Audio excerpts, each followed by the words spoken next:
Okay, so listen to the sound.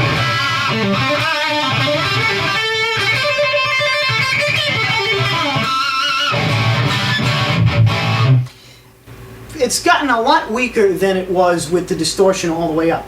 But notice my volume, well, you can't really see it here, but it is pretty low. I've got the channel volume a little under 2 and the master volume also a little bit under 2. The thing about a tube amp, if you're familiar with them, you should know that the harder you push them, the better they sound. Now, because the gain level of this amp is really high, it can function at low volume, but you lose the best parts of it. And a little bit later on, we're going to take a look at some amps that lose everything at low volume. To really get a tube amp to sing, you have to push the power tubes, because that's where you draw the line between simple distortion and true overdrive. Preamp gain causes signal clipping and that produces distortion, but true overdrive comes from clipping in the power tubes. When the power tubes get really hot, that's when you start getting natural distortion. That's the kind of thing you hear on records like Fair Warning or Back in Black, Texas Flood. Even Led Zeppelin, Black Sabbath, all the old tube amp guys, that's where they got their sound from, and I think the results speak for themselves.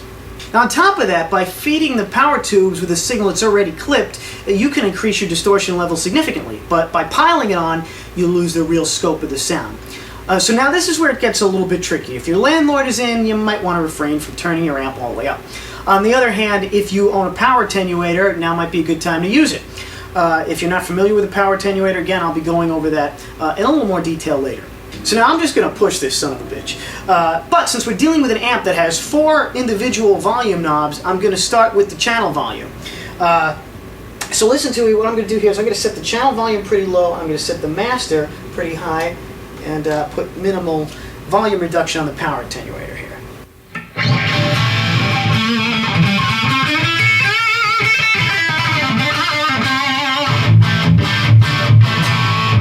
Push that master a little hotter here. Let's take the power attenuator.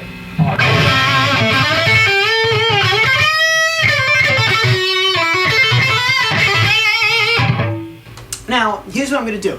I'm going to push the channel volume, and this sounds nice, but I'm going to push the channel volume a little higher now, and I'm going to roll off the master, and let's see what happens. So let's put the channel volume up a little bit more here, take the master down a little bit. I don't want to blow my ears out here. Let's see.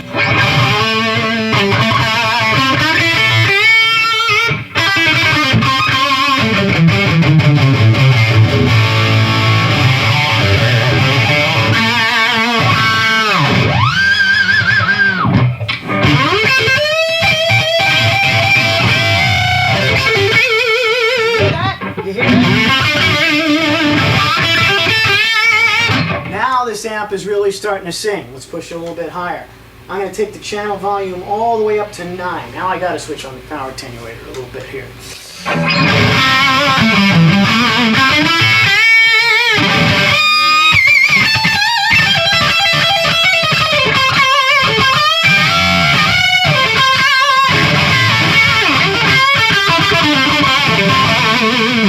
And now we arrive at the true potential of this amp. I mean, listen to that nice, big, thick, cutting sound.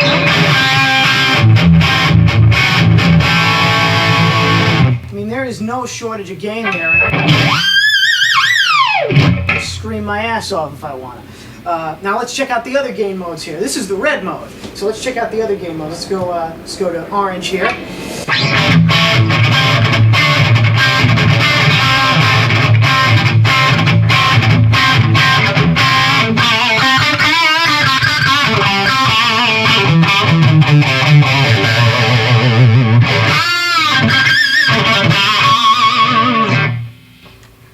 It's the orange mode. Let's try the green mode now.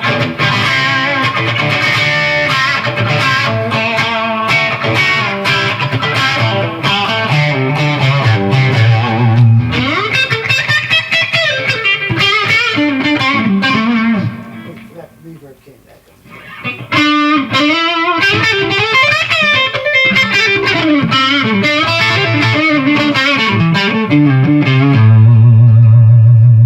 Now that is pretty sweet.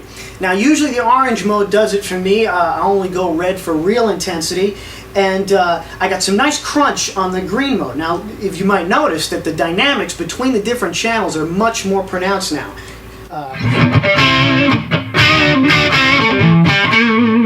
Get some nice, you know what, I'm going to sweeten up the treble on that just a little bit here.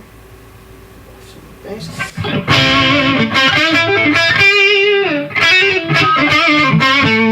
A nice some crunch on the green mode.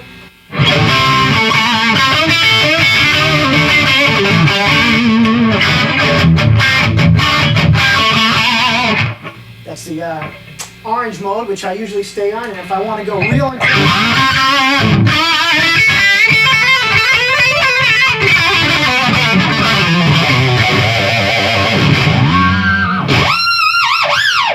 you can tell I'm having fun. So now we've got a lot more than just distortion here. The different gain modes are really pronounced and they're individual, and you can get the most out of your crunch channel now. And the best part is, check this out, look what happens when I roll back my volume. Let's put it just on a little bit here.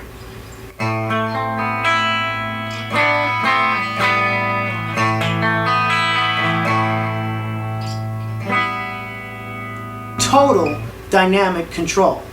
I could not do that and get it to clean up like that with the distortion all the way up. Even on the red mode, check this out. Red mode. Volume right about here.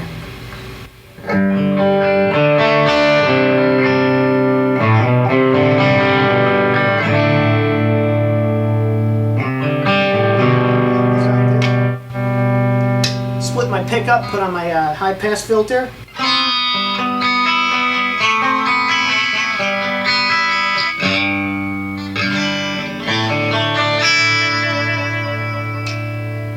That's the red mode. That is the frickin' red mode that sounds like that. So let me just play a little bit here and you hear some of the tonal possibilities with this amp.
I'm playing, I'm just screwing around.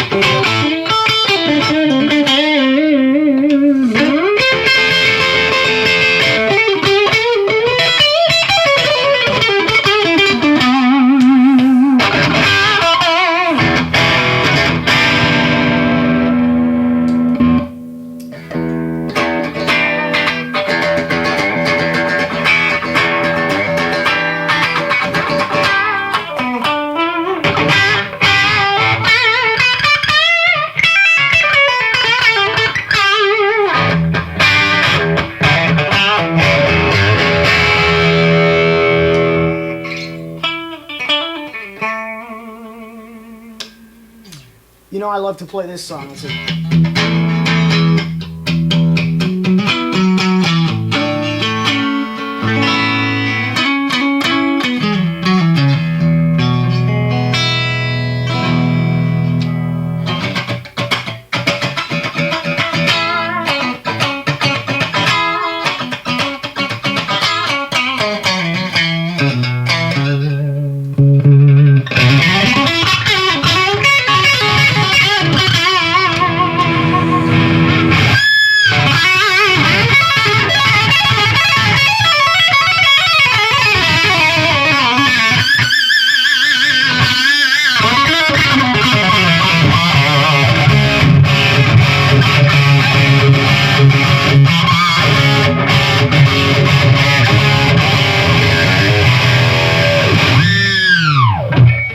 fun yet?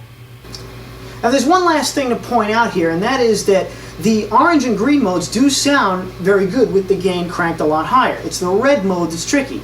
So when I first bought this amp, I had to decide if I wanted to keep my gain high and avoid the red mode, or if I wanted to bring my gain back and use all three. I'm sure you can guess my decision. You know, why limit oneself?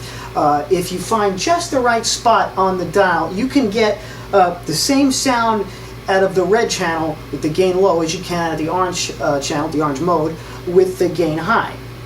And that gives you all three modes to work with. So there you go, people. That is how to make the most of your JVM210 Overdrive channel.